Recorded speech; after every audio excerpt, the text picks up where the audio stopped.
every time you make a merger, somebody is losing its identity. And saying something different is just rubbish. I'm guessing by the word rubbish that he wasn't from South Louisiana, but he was chairman of Nissan. So he has a little bit of experience with mergers. And this is absolutely true. No matter what you think, no matter how equal you are, no matter how much you sell and campaign, somebody is losing their identity through the merger. And it's a very big challenge to overcome. Customers, associates, operations, processes all have to change. So why do mergers and acquisitions fail?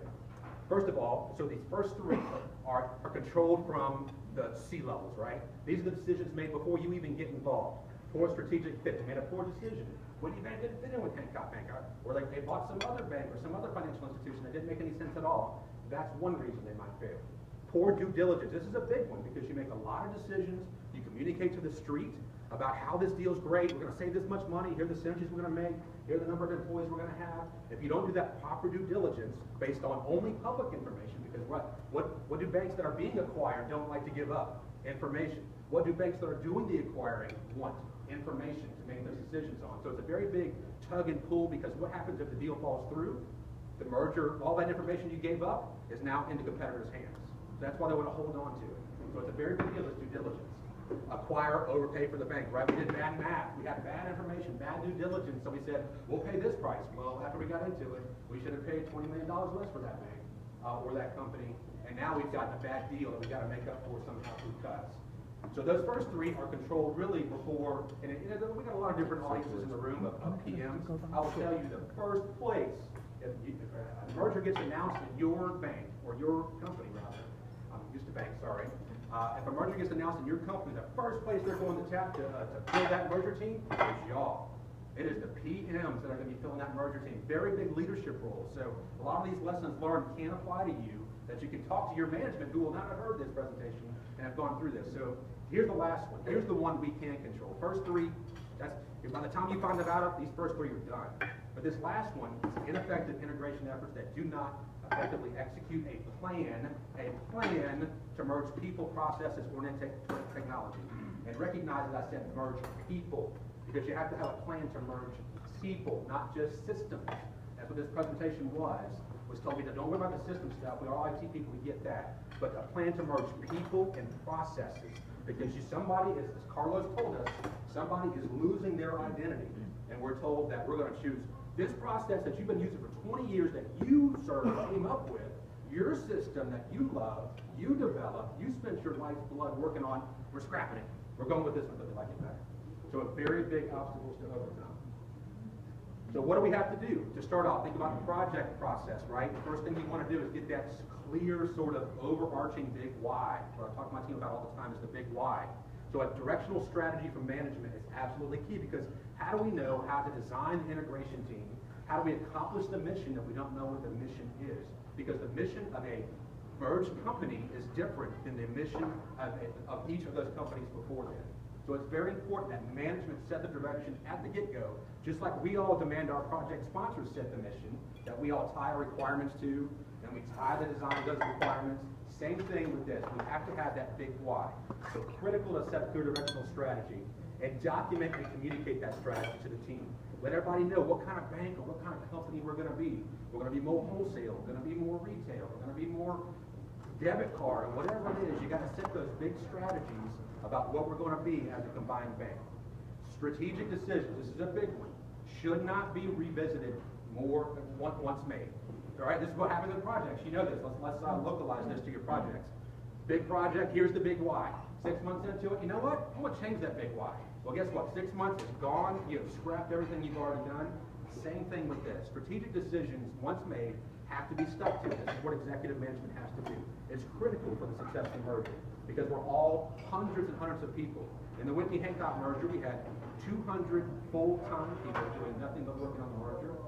We had 5,000 employees, roughly 1,000 interfaces that had to be touched and decisioned, roughly 200 systems that had to be touched and decisioned.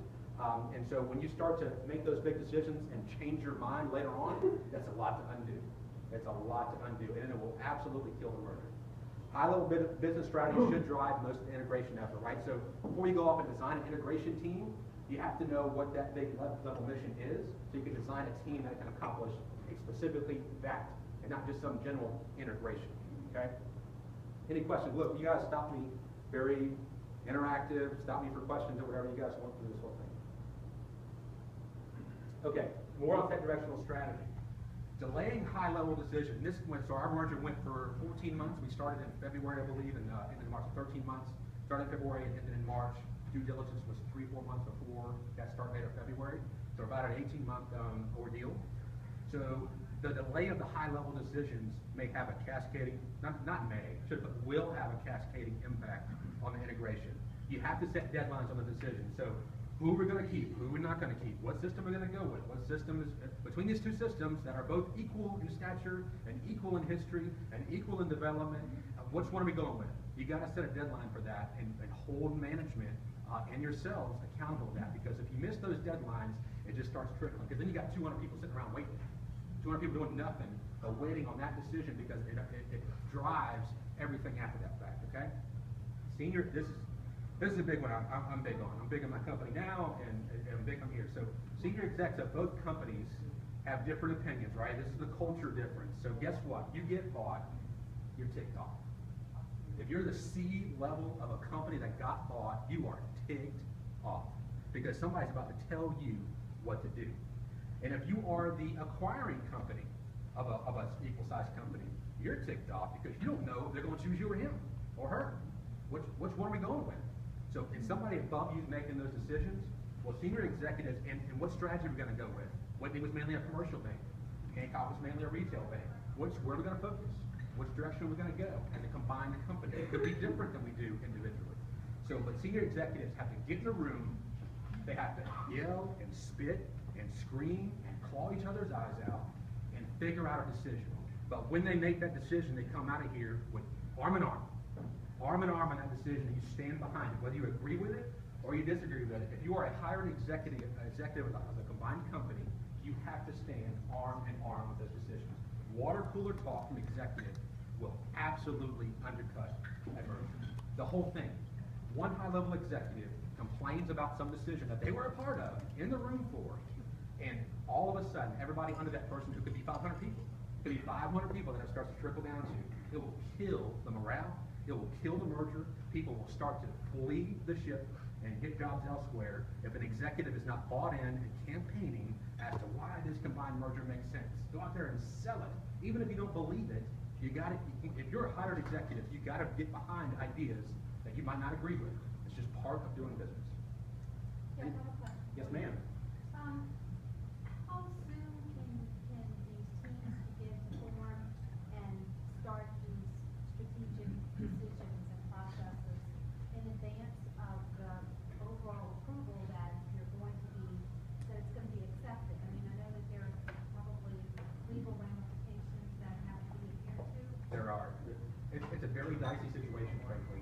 So for a few months, really, before the merger got officially announced, our executives and board members were doing their thing. They were talking, figuring out who was going to be CEO, who was going to do this, who was going to do that. And then once the merger was announced, those highest level decisions were made. So then immediately after the merger was announced, then everybody's kind of in the game. Then you start to get that one-downs, right? You get the one-down people in the room, who's going to do this, who's going to do that, and the one-downs from there. And those decisions are driven from the top. But there's this legal day one, which for our case, James, when was legal day one? We started in March and we did it in what? May. So from March to May, we were operating as a merger, trying to get the merger together, but we're not legally combined until May. So there was a lot of clean rooms we had to have, things we could put in the clean room that Whitney couldn't see, and things they put in the clean room that we couldn't see, and decisions were made in a only Whitney and only Hancock, and we couldn't solicit their customers, and Whitney couldn't solicit ours. So it's very dicey, and legal drives all that. And it's frustrating, and it is frustrating to go through that process, because you can't talk openly to the, hey, what do y'all do? Well, I can't tell you. I'll tell Matt. Well, how do we make a decision? Well, I don't know. How do we make a decision? It's a very complicated situation that you have to kind of feel your way through. But directional strategy from the top has to drive it. And that's the key. That's why I focus on that so much. But it's not a good answer. I recognize that it's a complicated situation that's going to be unique for everybody. Synergies, okay. Did I do all this? Yes. Okay, synergies and finances. Synergies are political. Synergies are painful. So why do you do mergers? To save money. You get synergies. I can eliminate this many jobs or that many systems and do this combined company more efficiently than I can do them separately. So you have to get rid of stuff, right? There's why you merge. You either want to get into a new business, but in our case, we're bank. It's not like Google buying Nest or something. It's a completely the same business for you. So you have to get rid of stuff, right? So how do you do that? Synergies. And so what do? Immediately with this due diligence that I focused on, so how do you go out and get that? You got to go out and do due diligence to find out how much money we can save. And you almost immediately have to communicate that to the street. Here's the hundreds of millions of dollars down to the, I think ours was $134 million. Here's what we're going to save. Street, everybody in Wall Street, this is what we're going to save. And then we go back into the room and go, how are we going to do that? Uh-oh, $134 million. That seems like a lot. How are we going to do that? Well, that's when you start getting to this political game, right? The due diligence is key. So if you communicate 134 million and it should have been 110 million, well, now you got a problem, right? Due diligence is key. Savings targets must guide the design of the new operating model. So if I decide I'm going to cut 500 million, well, the only possible way I can do that is to cut out a specific line of business. Well, the target has to be that. You have to go do that. So you have to look at that savings target and set up your operating model and your design to accomplish it, just like we do in projects, right? Big why. And must tie to strategy.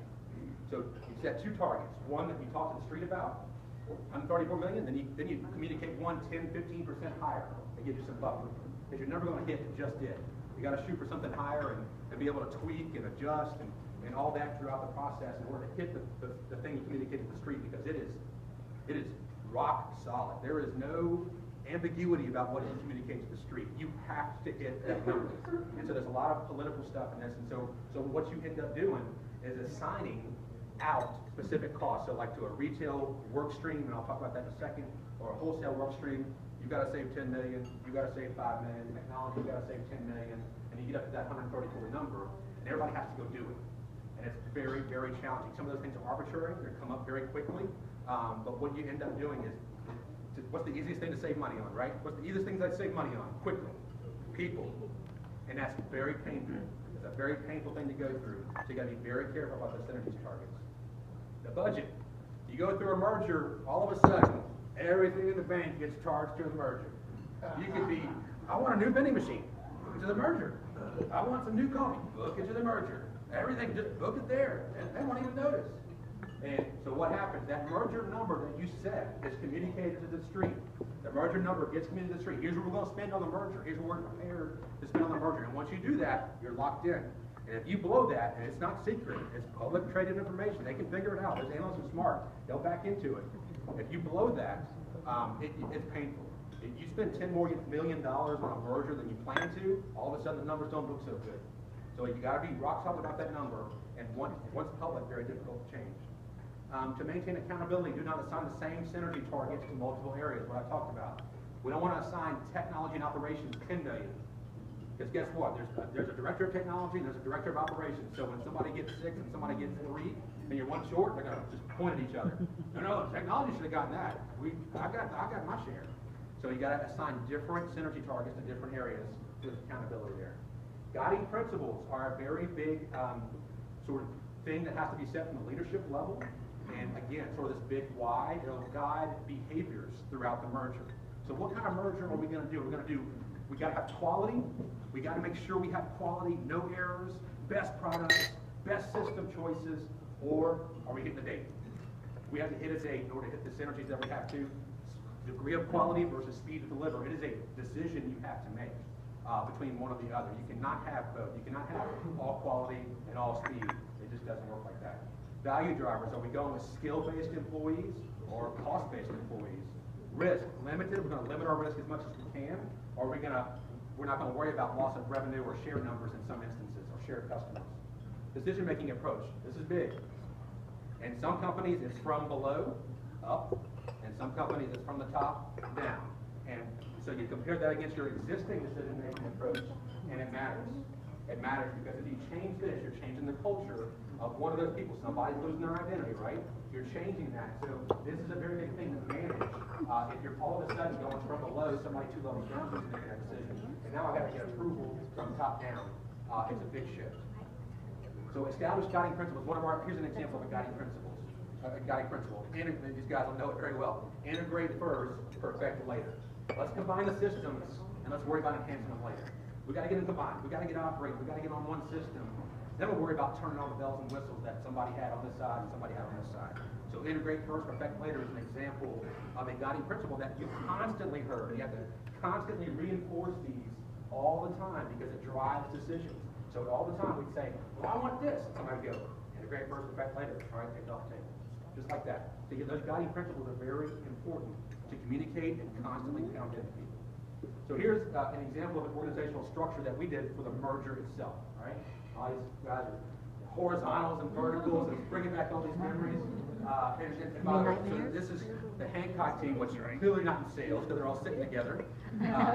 But most of these folks went through the merger for that 17-month period that we were all together. This is as good as you've ever seen them, trust me, because they look a heck of a lot worse at 3 in the morning eating pizza. Right back at you. So mergers are tough, right? The hours you put in are palpable. You're proving that. So the management committee would be our C-level folks, right? They're just overseeing the whole sort of decision-making and strategies. Then we have a specific integration steering committee. That would combine members of lines of business leaders as well as back office type leaders that sort of drove the decision-making of the merger itself. Any big decisions, cost decisions, strategy decisions, they would drive it. An integration director, that's a bad dude or a woman that you got to have right there because that person is going to have decision-making authority. They're going to make decisions that will absolutely tick one half of the people off every time they make a decision. There is never a decision that they will make that will satisfy everybody. So that person has to have thick skin. They have to be able to yell. They have to be able to pat people on the back when they cry. They have to be able to stand people up and motivate them because that person has more stress on them for that entire period than anybody in the company ever will. It is a very stressful position. So Office of Integration Management, this is kind of like our project control office. They determine the processes that we followed, and our sort of methodologies and which templates we were going to use and when they were due and that sort of stuff. We had a big beefy, set of people here from Accenture in our case that helped run that. Business Integration Risk Management Office was an interesting concept. It was a different firm we had, KPMG, and their sole responsibility was, because guess what, when you go through a merger, you're going to be audited. You're going to be audited, and people will come in and scrutinize every single thing you did. So the Business Integration Risk Management sort of sat in with us in our building of the merger building and oversaw and said, hey, what about this? What about that? Did you think about this? You better document this. And so kind of on our team, but pointing out stuff that we needed to do. So when the FDIC came calling, and the Fed came calling, and the auditors came calling, we have our ducks in a row ready for that. And they also pointed out real risks. These weren't just auditors, these were people that had been through mergers before, and were able to say, did you think about this? But, in a different manner, a different prism, they were looking through outside in, so it gave us a really unique perspective. So here's how we lined up. These are your vertical work streams, so basically lines of business. People responsible for producing the numbers that you have promised people. And these are your horizontal work streams. These are the people supporting each of these areas in order for them to accomplish their numbers. So these interactions were key. So retail line of business had to have people from implementation, technology, finance, corporate risk, all these different areas involved in their line of business and their work stream, we call them, in order for them to make those decisions. Because you can't make customer decisions without involving risk and customer experience. And training as you train the front line. So all these areas have to be plugged in across these lines of business. And this horizontal vertical sort of concept was very successful. It worked out really, really well. It took us a while to get our kind of cadence to figure out who's doing what and what those hours are. But I will tell you, I don't know what other way to do it. You got to have these are work streams too, right? So this is an implementation team. So maybe 15 people on this team have a spread out across these lines of business and all coordinate across. So very interesting concept. Any comments or questions around that from you guys? Okay. All right. So this is more for, same thing, value creation on the vertical work streams, ultimately accountable for everything, horizontal work streams are enablers. Enable these vertical work streams to accomplish their mission. All right. So here's just some key points I kind of pulled out of different things as far as organizational structure. Executive leadership of combined bank should choose key leaders of positions and stand behind those decisions. This goes back to my water cooler talk, right? You can't choose somebody and then walk out of the room and go, I can't believe we chose him. It undercuts everything you do. Integration leaders should be dedicated to effort. Anybody that's involved as a leader of the effort, that's all they're doing. You don't run commercial and then participate as a leader in the integration. You got to be all in. It's 18-hour days. There's no other time for anything else. So how does that impact the business that you already have? I mean, it's still functioning bank, it's still functioning business. Big time. Big time. Because what else you do? I'll talk about this in a little while. You're pulling people out of commission-paying jobs and saying, now come work here. I know you're not selling anything, but I need you here 18 hours a day. What? I'm not going to get paid. We'll talk about that in a minute, but it absolutely affects the business. You almost have to go into a stagnation period over the course of that year where and merger becomes the excuse for everything. Every quarter, when you communicate to the street, it becomes merger. That's why the numbers stink. I mean, we're doing our thing on each side, but hey man, we're trying to merge, and everybody kind of gives you that sort of forgiveness period over the course of that stagnation period. But as soon as you come out of it, if you don't hit the ground running, they will pound you into the ground. So it's very key. Yes. IMG the auditor for both banks pre-merge? No, PwC was for Hancock. I don't know who was for Whitney. That was another little controversy. Who gets to be the auditor? No doubt. A lot of controversy around that every time you change auditors. I believe it went to the Hancock one at PwC for the time being after the merger. But no way around it. It affects the business. It affects every single thing in the company for a merger of this size, when you're doubling in size. Communicate leadership structure and decision-making process early. People want to know, who do I go to talk to get a decision? Who's making the decisions for me? You got to communicate that leadership structure. Who's in charge of what area, and do it early. This is one of the things that you got to spend 20-hour days coming up with in the first few weeks, because fear is the biggest factor we'll talk about in just a minute. So guess what happens in a merger? We don't have enough PMs. There's not enough project managers in the company to all of a sudden combine two $10 million companies. So we got to train other people to be PMs.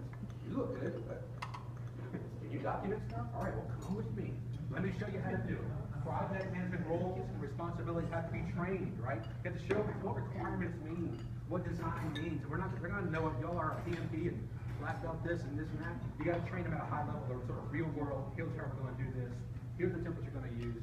Here's who you got to with questions, because there's no way around it. You're going to have other help with running projects. Here's a big one. Individuals dedicated to the merger should have organizational reporting alignment to the integration director, the program director.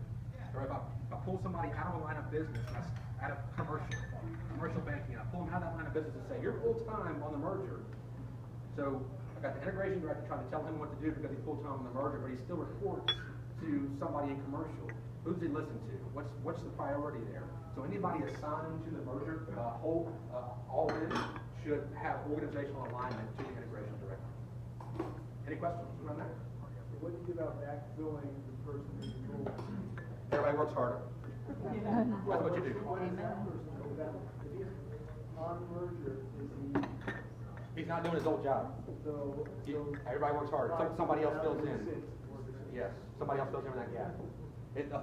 Every 5,000 person in our company was affected and worked harder for that. It wasn't just the 200 people on the merger. Everybody had to pick up the slack. It's just the way it is. We'll get into that. All right? That's a big one. Compensation and retention approach. So incentive plans and retention. That's all anybody cares about. This is all anybody cares about. When you're an employee, all you care about is yourself. As we all do. We all care about ourselves. Am I going to get paid? Am I going to feed my family? Like, I'm going to work 20-hour days? All those sorts of questions. So short and long-term retention approaches have to be developed quickly and communicated.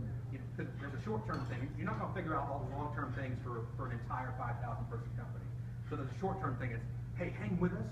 we'll pay you this to stay till this date, and by that date, we'll figure out the rest. But until we figure it out, you gotta stay with us. Please stay with us. Here's what we're gonna pay you to do that. I'm telling you, you have this many X thousands of dollars. I need you to stay for this amount of time. Will you do? And that's what you do. So then there's other aspects of that. So in our case, the merger central was in Gulfport, Mississippi. So I'm looking at my New Orleans table here. I'm taking New Orleans people out and saying, I want you to come to Gulfport 4 to 5 days a week. You're going to be working 18-hour days, so we'll pay for your hotel if you want one, or you can drive back and forth. But they have families, they have dogs that have kennel costs now, they have daycare costs, so every family is affected in a merger. Everybody is affected in a merger because we're asking these people to drive 90 miles either every day or staying away from home 4 nights a week. So you got to pay them for that. And that's outside the normal scope of what you do for a living. So we're going to pay you extra for that. So you got to incent them to want to do that. And the same with anybody, like even people that lived in Gulfport were working, I worked 10-hour days and I'm working 18-hour days. And I'm working every weekend and all that stuff. So you got to pay people for that. You can't just expect them to all of a sudden change up. If you don't, you can make the decision not to and save your money that way, but you'll see people posting resumes and getting the heck out of there. So you got to take care of people. And prioritize this and do it as soon as possible. Who does it? Management has to determine who does it, and you just work by department and level by level, and I'll get to how we kind of do that in a minute. So employee communications, right? So the merger employee communications is some stupid little thing I found on thing, but don't send out a voicemail saying, hey, we got a merger going. You want to be very careful because as soon as you communicate this wrong, and what's going to happen next, resumes start to go out. Everybody starts to head for the hill because my job's not that great, and this job's hired for the same amount of money, and I don't know what the heck's going to go on here. I got to get out now. Okay? So you got to communicate very carefully with the time here. Employee communications. Better communicate early, as no communication causes angst. You're not going to know everything. In our regular world, we sit around for weeks and we plan the communication, get this person to pay, legal to buy off on it, compliance to buy off on it. Is it pretty? Does it look good and all that? In the merger world, get it out. You got to tell people what you know. Hey, here's what I know. Here's what I think I'll know in 2 weeks. Until then, this is all I got. And people want to know that because guess what? When you don't communicate, if there's silence, resumes start to go out. People start getting scared. The sense of scared, if people are scared, they will flee. And you have to recognize that. And all any employee can expect is, tell me what you know. I get this is hard.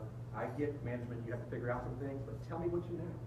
And that's all the employee wants. And I found that if you do that, employees will respect you and wait around for you to figure it out, to some extent. Jeff, as funny as it is, that's probably one of the things that so many companies do poorly when it comes down to a merger. And what happens is no message or a partial, not fully understandable message turns into gossip, which then 3 people talk, and boy, it's curtains for the company at that point. There's no doubt. And I'll tell you what will delay this is legal. You get lawyers involved in employee communication in a merger, especially before LD1, legal day 1, that May date that we talked about when you officially combine, they will delay this thing, these communications out to the hill. So my recommendation is to put a senior level of management with decision-making authority on that associated communications to say, you know what, we're accepting the risk, get it out. Get it out. We're accepting the risk, you got to get it out. Because legal will delay it until they're completely comfortable, and you will never be completely comfortable in a merger. The merger will be over. It absolutely will. Absolutely. But here's another one. We talked about carefully coordinate deployment notices, right? Redeployment notices. If you communicate to half a building that they're going to be moving to a new location, that's bad. Because then the other half of the building is like, what's going on here?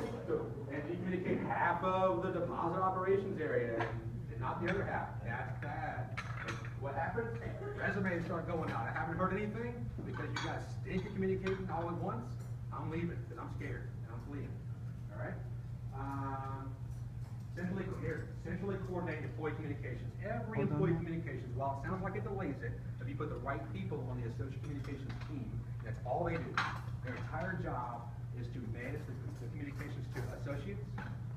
It's the only way to control the message and the flow. So that's how you avoid communicating to one department and not the other is by flowing all the plans through one associate communication work stream. So extremely important. So at the end of the day, here's my little message. At the end of the day, employees only care about themselves, as we talked about. They care about, do I have a job? When is my payday? Is my pay the same? Do I keep my same benefits? Does my job change? Who's in charge of what?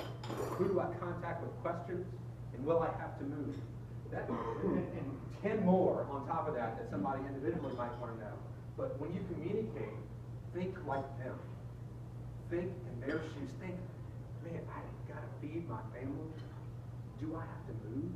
I just bought a house. I'm trying to sell my house. I just bought a pool. Do I have to back out of this thing? I'm about to sign a contract with somebody. These are the things that people want to know. And so when you communicate, I like to communicate and frequently ask questions. I would have that as a title and answer the question. Here's how you know if you have a job. Do I have the same pay? Here's how you know if you have the same pay. Here's who you contact. Answer those questions. Don't just communicate in these nuanced things that, this corporate sort of minded communications. Communicate to people. At the end of the day, you're dealing with people, and you got to talk to people like they're people and not numbers on the page. Well, so how do you do that? Welcome packets, employee Q&A, websites, getting to know you visits by newly named leaders should all be used. In all instances, you're not dealing with people. Communicate directly but with compassion and avoid we'll see. Think about back when you were a kid, and I have kids now, and I think back to the time when I was a kid. Worst thing you could say to a kid, can I have this? We'll see.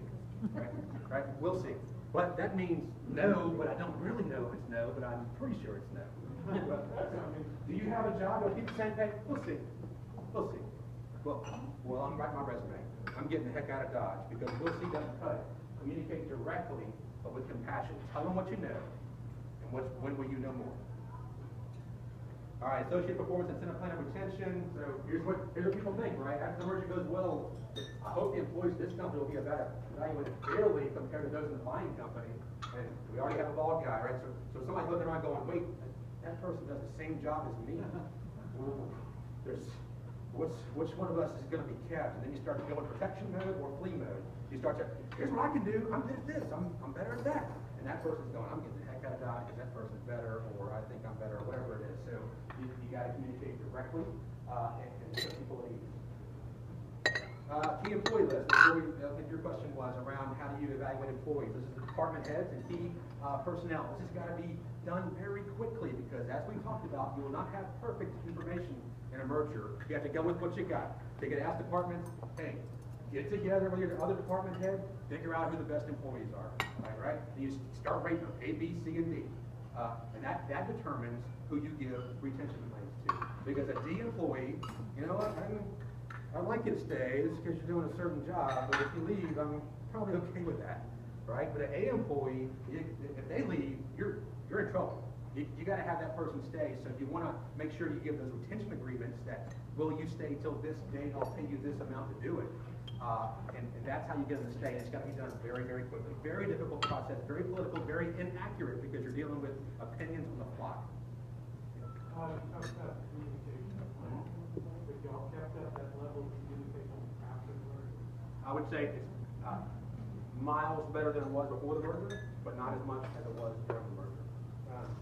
But yes, greatly improved our communications pre-merger. I don't know if y'all agree. I mean, from the Whitney side, the merger enhanced a lot of our processes, including communications with employees. I would say we need to go back to the more direct stuff. Personally, as you can see, I like direct, but it is what it is. So yes, it improved a lot of our processes, including communication. Ultra important to keep retention plans confidential because guess what? If Holly gets a retention plan, she sits next to James, and you don't talk about these. Please don't talk about them. At the bar that night, they're having beers. And what was your retention plan? What retention plan? What do you mean retention plan? Well, James is putting his resume in. Maybe we didn't get to him yet. Maybe we didn't rate him A, B, C, or D yet. Maybe he's getting one, but he doesn't know it. All he knows is Holly got one, and James didn't, so I'm getting the heck out of Dodge and leaving the company. Very important. You got to scare people into keeping these confidential. How do you do that nowadays? Employees don't have, the company can't make employees not talk about their compensation package anymore. I mean, it's got written into the law. Well, my understanding is you can still tell people, Yeah, you can still tell them, you can't make them. You can't make them. And you can't hold them accountable if they do.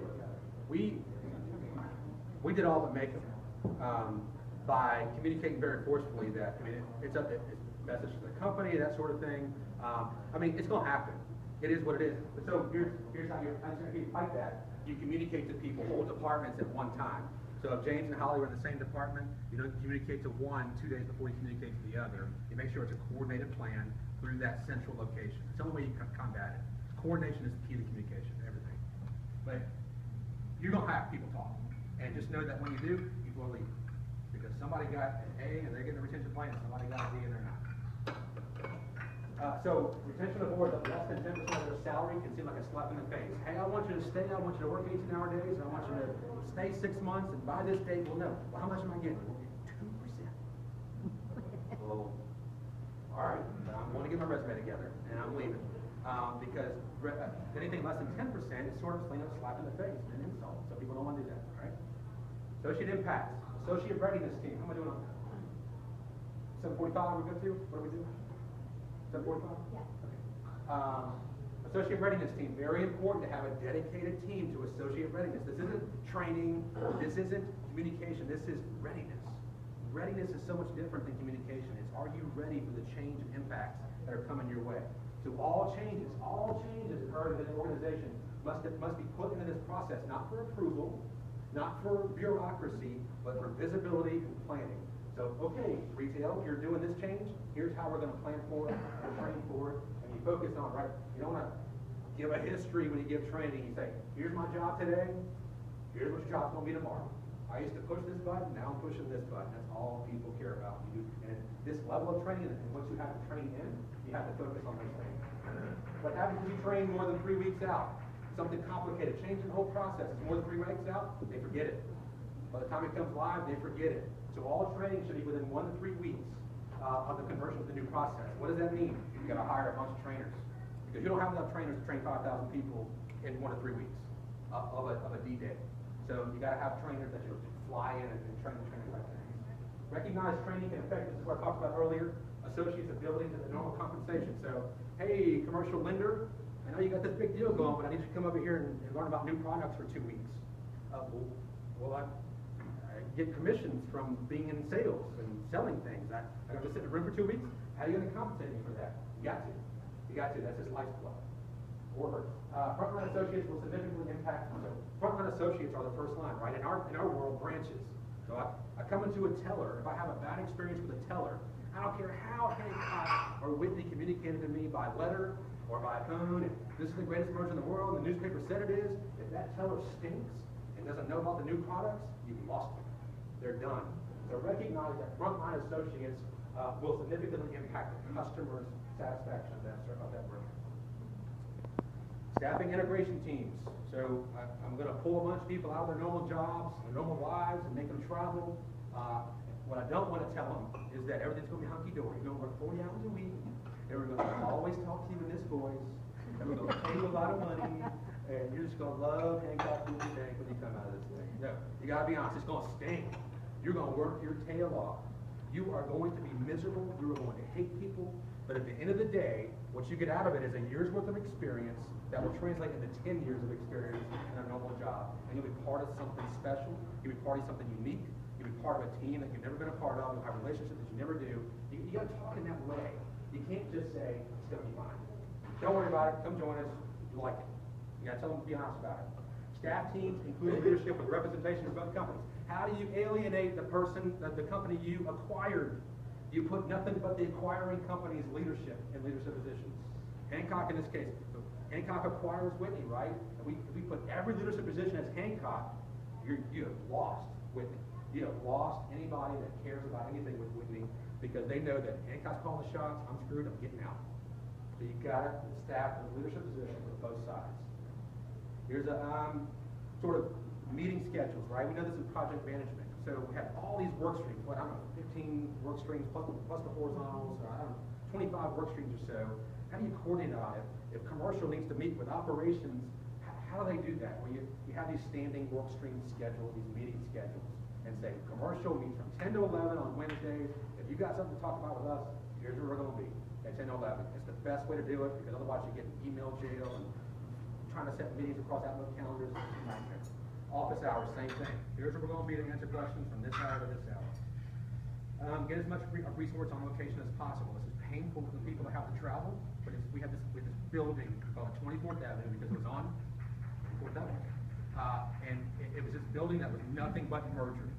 Everybody in it was working on the merger, and so when you walked around, everybody had the same defeated look on their face, and were miserable, but you're on the same boat, right? There was nobody walking in there all happy and glory and woohoo, welcome to the merger. It was all, we're all on the same boat together, and in that building together, and all eating pizza at 3 in the morning together, and it absolutely makes a big difference. We're on the whiteboard together, we're working on WebExes, and making decisions. I think it's very important, critical to have one location.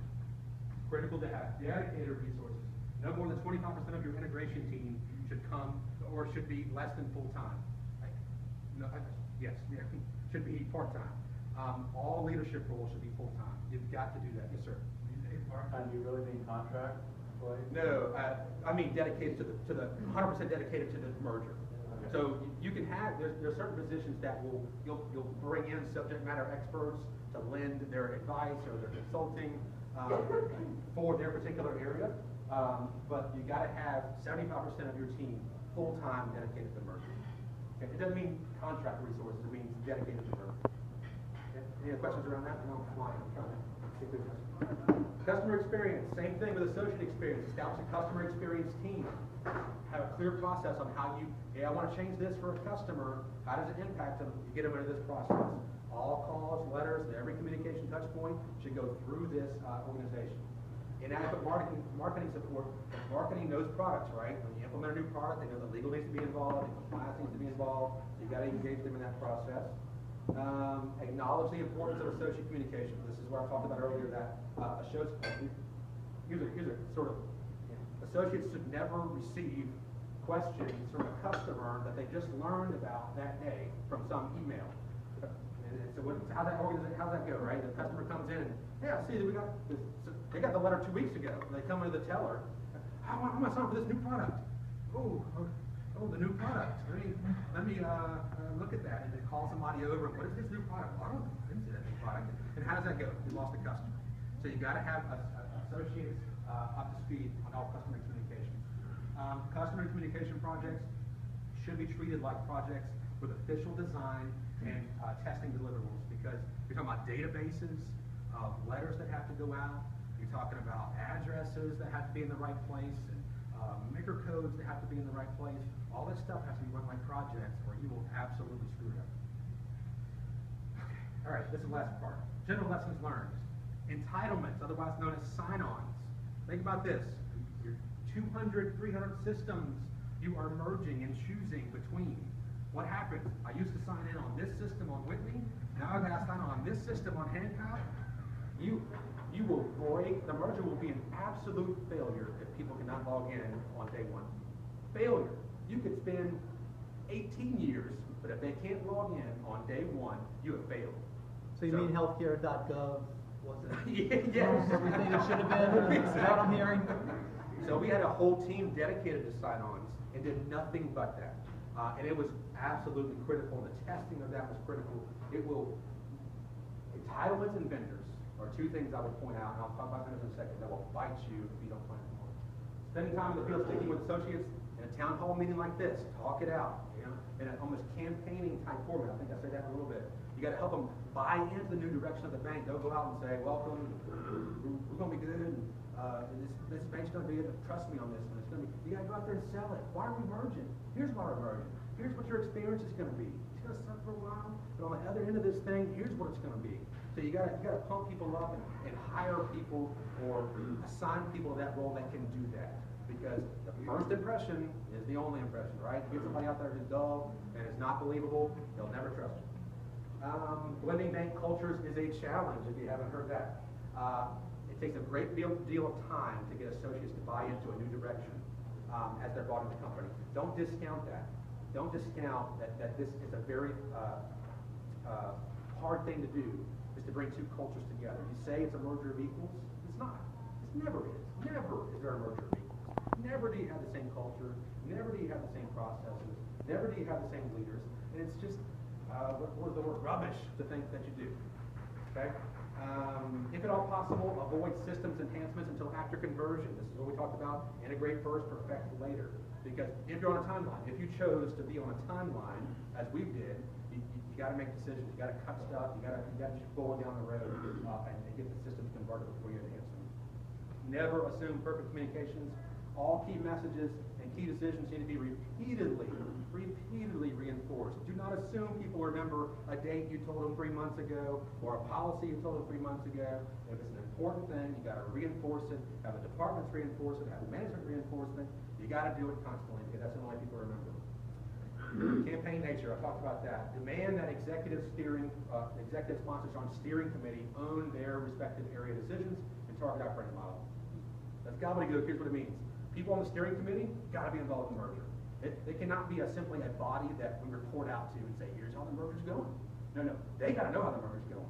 If you're in charge of retail, you're not getting a report out from the steering committee. You have got a week's worth of report out leading into the steering committee and saying, this is how we're going to run retail. So the executives on that steering committee are not simply a decision-making body for the merger in that room. They are the decision-making for their area that they own, they sell, they're held accountable for. It's not project managers presenting retail plans. It's the chief retail officer that presents retail plans. They got to own them. And it took us a while to get to this, frankly. Once we did, the merger turned around dramatically. Once the executives started owning their decisions. Spent a lot more time in due diligence. I talked about that. Understanding their people issues and more effectively mapping jobs. Mapping jobs. This job over here is a little bit different than this job. What are the different roles? And you got to map all this together. Very complicated exercise. Took a lot longer than we thought. A lot longer. And what happens when it happens? Angst. What about my job? We're still figuring it out. Well, I'm leaving until you do, because I'm uncomfortable. I'm fleeing until I figure it out. So job mapping, you cannot put enough resource on it, and you cannot do it quickly enough. Dress rehearsals. Dress rehearsals in our world were executing the merger weekend exactly the way it was going to be executed. So 2 weekends leading up to the merger, so right a month ahead, then 2 weeks ahead or something like that, leading up to the merger, we had 200 people working 24-hour shifts, not 12-hour shifts, 24 hours a day over the course of 5 days. And we had call centers, we had command centers, we executed as many mergers as we could in a test environment. We moved stuff into fake production environments. We executed all the moves. And then we came up with all the questions and problems that we encountered. Very good exercise. Painful, right? You know this is practice. You know you're just practicing, so it's not, you don't really need to get worked up about it. I'll tell you, we all did. I'll never forget the go, no-go in dress rehearsal 1. We were going around the room, doing a go, no-go decision with all the executives. And I was like, are we going to go? We're going to go? But we're not really going. It's just practice. But it was stressful. But the fact that we all took that seriously made merger a cakewalk. We had encountered everything we were going to encounter already. We made up situations in dress rehearsals. Hey, online banking passwords don't work. Communication team, develop a communication. Go do it. And they practiced it. And so by the time we got to merger, we had thought of sort of every scenario we could think of and had done it. So merger was kind of a cakewalk because those dress rehearsals were very key. If I had to pick out one thing that I would do over, I don't know if y'all agree with, dress rehearsals were the key to our success in life. Management of vendors and their timelines is critical.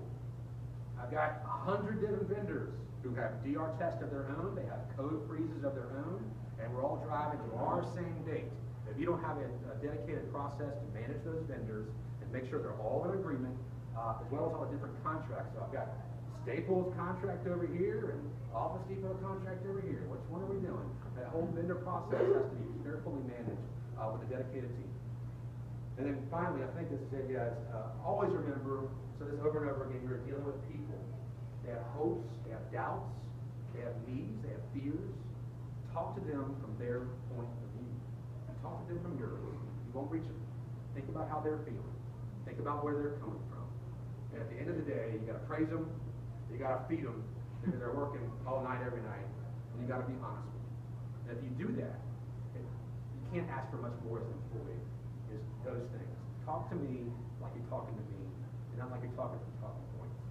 And the more you do that, the more you'll get people engaged, the harder they'll work, the better employees they will be, and the more successful merger you will have. That's all I have. What questions?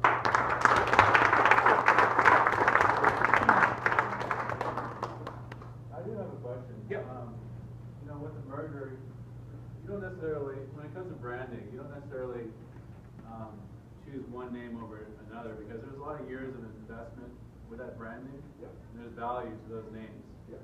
So, how do you go about that process of, you know, I guess it's about identity, really. Well, in our case, it was easy, right? I mean, you got a storied brand of Whitney and a storied brand of Hancock. Well, let's just keep them. Yeah. Right? That's what we did. But what you do is have, and now you have challenges of I got a Whitney bank right across the street from a Hancock bank in certain markets. So now I got to decide which one of those am I keeping? And then I got all signage to deal with. The facilities thing is a nightmare. There's so many lessons learned when you get into it. Facilities, the management of that, the movement of people is a nightmare. So it depends on the brand, right? If one brand, if you're a $20 billion company buying a $1 billion company, you're probably going with a $20 billion brand, right? I mean, but with our situation, both brands were awesome. We would have been insane to get rid of either brand because they're so well liked in both markets throughout our footprint. So in our case, it was pretty easy, but it creates challenges. You got the whole, we still do it, right? The whole we and them.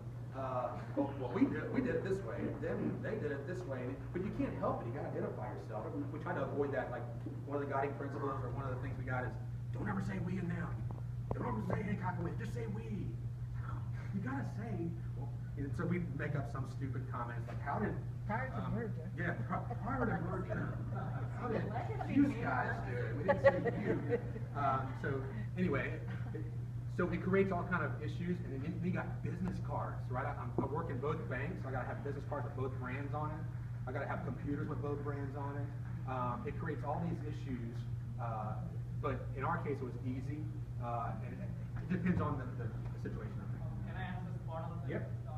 So it's again another real-time experience. So I work for Capital One. So over a period of past 10 years, they acquired many banks. They acquired Hibernia here local, New Orleans, like 1800 Bank, one of the very old banks. They acquired HSBC card. They acquired IMG Direct. So they dropped all brands and everything is Capital One. So it is very, either way it works, right? Like, you know, how the management chooses, we survive and brand is good, like they are making money, and in fact, like they dropped Hibernia brand, they dropped HSBC card brand, they dropped IMG Direct brand. Yeah. Well, you just illustrated two different directions. Yeah. So it's again like how during the merger, how they talk, and you know what kind of terms and agreement, like you know how they either way they people the companies and brands. What your customers do that. Let me speak from a different view. Sure. We had a company that bought us for a market they were not in. They were trying to get into that market. So they were not the brand that you. So I can tell you they went through like a two-step process. It was like company A company B division or something like that, or ISI, a Moody company or something like that. Right. And then a year later it was ISI-Moody, and then it became Moody. You know, and then it was Moody, an Initech company, Moody Initech, and then Initech. Okay. But I mean, I'll say that, but that is, but it worked, because I can tell you too, in like in one case, the first merger was like it was a combination of two companies that were in the same market. And one, I'll say, you know, respectfully, but our company had a better reputation in the market than the other. Sure. And we walked in, and we kind of just said, ISI, a Moody company, and the guy almost threw us out the office when he heard the Moody.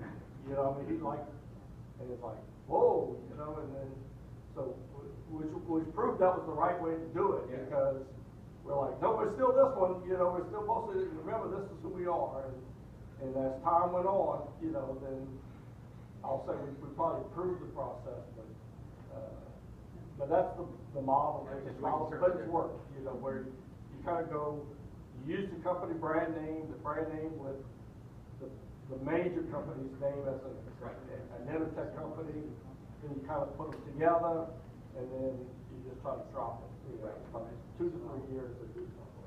Yes, sir.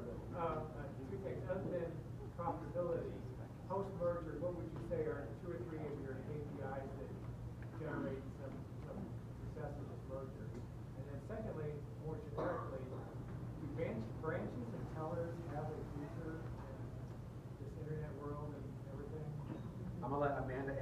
question? I'll tell you that, Amanda won't answer, but the branch future is changing dramatically. You're not gonna have a ton of tellers and a ton of, people doing loans and opening accounts at the same time. You're gonna have people that can do everything, and do revenue, they're gonna be walking on iPads.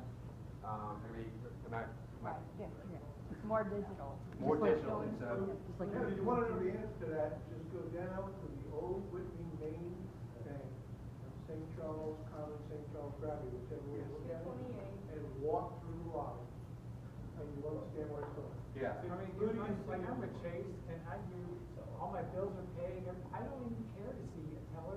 Yeah. I have one 6 floors down, I don't go to it, because I take a picture of my check on my desk. I don't wanna go to a teller. Well, certainly, regional banks are who we compare ourselves to. Some of the larger regional banks are who we compare ourselves to directly. But certainly in each market, like the New Orleans market has a lot of large banks in it, and they're a competition. I saw a report recently that projects your competition. I don't doubt that at all. They have the money, they have the market, they have the tools to deliver that. They do. It's like, I can tell you what Apple won't, going in, is the regulation. It is unbelievable. I've lived up. Yeah, you know. And they are unbelievable, but Apple does know a lot of regulations because they're doing PII already. Sure. So they're doing some of that, but the competition that we're starting to look at is company on level. Yeah, I don't doubt it. Everything's changing. Nobody wants to talk to anybody anymore. Jeff, you have a chance to, time to answer his KPI question? The KPI question was what success factors, help me out here. I'm trying to, so clearly efficiency to doing business. We got better systems, so response times in some of those better systems. We had better systems in Hancock in many instances.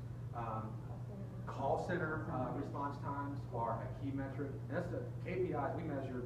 I don't know, 5 single-space pages, red, green, yellow lights as we turned on the merger leading up to and afterwards to figure out if we were okay through all the KPIs. But the things that I talked about, I mean, really what you're measuring yourself on is the financial impact. I mean, that is the KPI. Because you can have all kinds of efficiencies, but if you don't get the cuts to go with them, then the merger's a failure. That's why you merge. If you're not trying to acquire another line of business or something, the only reason you merge 2 like companies is to get efficiencies. And so that is the main one. That's the only one that the street cares about. I can tell you that. How much money did you save? That's all they ask. But Jeff, I had just one quick thing to add. Earlier you talked about the dress rehearsal and throwing all those scenarios out to help people think outside of the box, to be able to react to things and know what you would do in such a given situation. That's actually one of the things that I talked about in the presentation I did about a year or so ago, comparing aviation and all of the best practices and methodologies to project management.